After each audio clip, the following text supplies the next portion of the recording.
Woodworking plans and blueprints are essential tools for woodworkers, whether you are creating a piece of furniture, cabinetry, or any other woodworking project.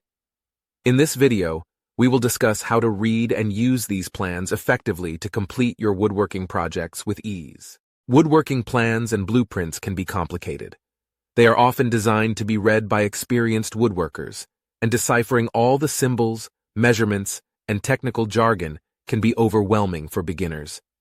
In this section, we will break down the different aspects of woodworking plans and blueprints to give you a better understanding of how to read them. One of the most important aspects of woodworking plans and blueprints is understanding the symbols and measurements used in them. In this section, we will go over the most common symbols and measurements you will come across in woodworking plans and blueprints. Now that you understand the symbols and measurements, it's time to put them to use. In this section, we will go over how to use woodworking plans and blueprints to create your project step by step. By following these steps, you can confidently read and use woodworking plans and blueprints to effectively complete your woodworking projects. Whether you're a beginner or an experienced woodworker, these tools are essential to creating beautiful and functional pieces of furniture or woodworking projects.